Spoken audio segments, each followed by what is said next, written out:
Thank you very much. Please be seated.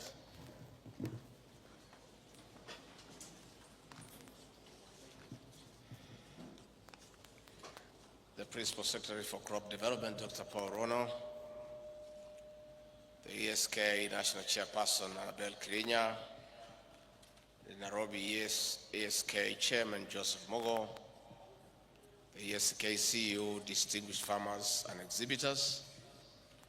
It is with great pleasure that I address farmers, traders, and agro-based innovators today at the opening of this year's Nairobi Trade Fair on behalf of His Excellency, President William RUTO.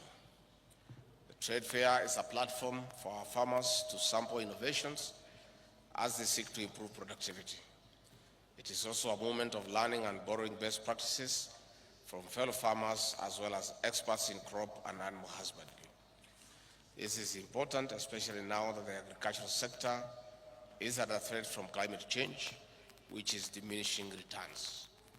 It is also time that we are seeking to put more money into the pocket of the farmer as we transition from subsistence to profitable agripreneurship. In this regard, I wish to congratulate and thank the Ministry of Agriculture and the Agricultural Society of Kenya for this year's theme, promoting climate-smart agriculture and trade initiatives for sustainable economic growth.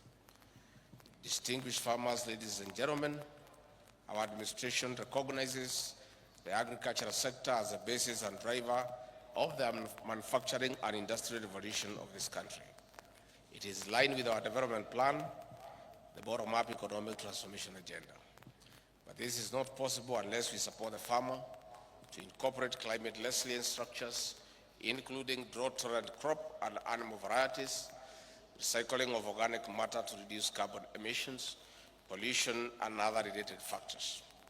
This is one of the reasons that I'm excited with the innovations exhibited there in form of farm machinery, appliances, as well as best crops and animal management practices. Some of the outstanding innovations are from our Juakali sector, which is driving transformative and affordable solutions to the small-scale farmer and small industries.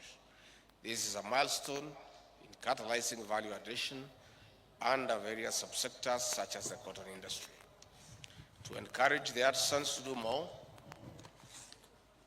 we are now certifying their skills, knowledge, and expertise through the recognition of prior learning policy, which was launched in March 2023. Through partnerships with the TVET institutions, my office, in collaboration with line ministries, has created a framework of linking skilled artisans to jobs and business opportunities, including value addition, agribusiness, agri-tech, and local manufacturing. I encourage farmers to take the challenge and integrate climate-smart agriculture practices displayed here by our artisans to boost production.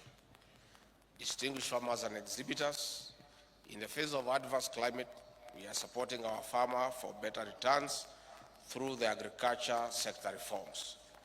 The recently announced 2024 tea bonus for small-scale farmers has significantly increased, but some farmers earn much less due to high-cost production, low-quality tea, and financial management challenges, which require urgent action from the Kenya Tea Development Agency. My office, in collaboration with the Ministry of Agriculture, Tea Board of Kenya, and other key agencies, are working on administrative and operational reforms for maximum benefit of tea farmers. We are also supporting factories' installation of orthodox tea machines as one of the ways of diversifying to fetch more money. This is apart from providing equipment for specialty tea production, efforts that have increased smallholder farmer earnings from 59 shillings in 2022 to 66 shillings in 2024. I therefore urge our farmers who are uprooting tea bushes more so in the waste of the rift to give us time to streamline the subsector as promised. Distinguished farmers, ladies and gentlemen, on the coffee subsector, reforms at the Nairobi Coffee Exchange are bearing fruit, with 47 auctions conducted since reopening in August 2023 to date. The average price per 50 kg bag has increased to $237 from $188 before the reforms. Today, we have 15 farmer cooperative union brokers or grower brokers who are presenting own coffee for sale at the Nairobi Coffee Exchange, as opposed to only one before the reforms. This is the transparency and empowerment we envisaged under the coffee reforms, where the farmer is king. Besides, the direct settlement system has ensured faster and transparent payment of coffee sale proceeds. This has alleviated cash flow challenges among farmers, enabling them to reinvest in farm inputs for productivity. The government has also initiated the Coffee Cherry Advance Kitty, managed by the new Kenya Planters Cooperative Union. In the financial year 2024-2025, we have an additional allocation of 3 billion shillings for the Coffee Cherry Revolving Fund. In expanding and sustaining our coffee export markets, we have leveraged commercial diplomacy through our foreign missions. As regards the European Union deforestation regulations, my office is coordinating a high-level interministerial committee for compliance before December 30, 2024. I wish to assure our farmers that we will comply. To further our interventions in the agricultural sector, we have registered and georeferenced at least 15,895 agro-dealers and 7,115 stockists across 45 counties, excluding Nairobi and Mombasa. This will ensure close monitoring of distribution of quality farm inputs.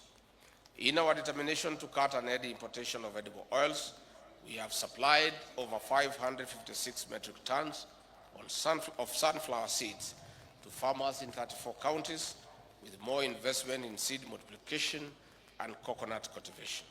This has increased land under sunflower farming from 60,000 acres in 2022 to 64,000 acres in 2024. With improved local production, we have stopped sugar importation, which has contributed to low prices for consumers.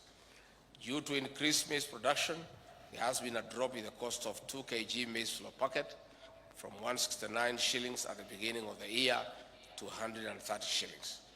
In sustaining production, we have also distributed over 8.6 million bags of fertilizer this year, against 1.4 million bags in 2022.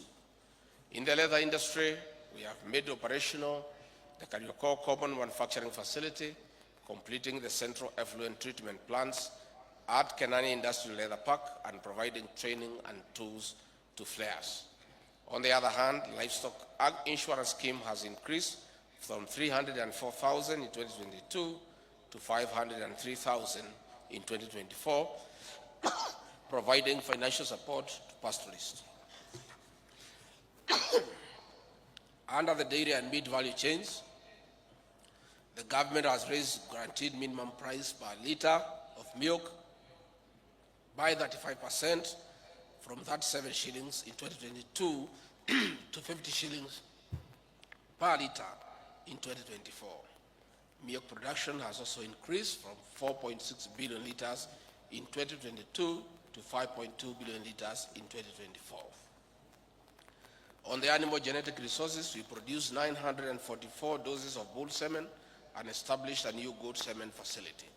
We also continue implementing duty waivers and VAT exemptions to increase access to affordable livestock feeds. Under the avocado subsector, we are implementing reforms as we eye more exports to traditional markets and roping new consumers in Japan, Malaysia, India, USA, among others. The reforms and other structural interventions will continue until we put more money into the pocket of the farmer. Distinguished farmers and exhibitors, on this note, I wish to thank the Minister of Agriculture, the Agricultural Society of Kenya, traders, partners, farmers and exhibitors for organizing and participating in this trade fair. It is now my pleasure to declare the Nairobi International Trade Fair officially open. Asante sana.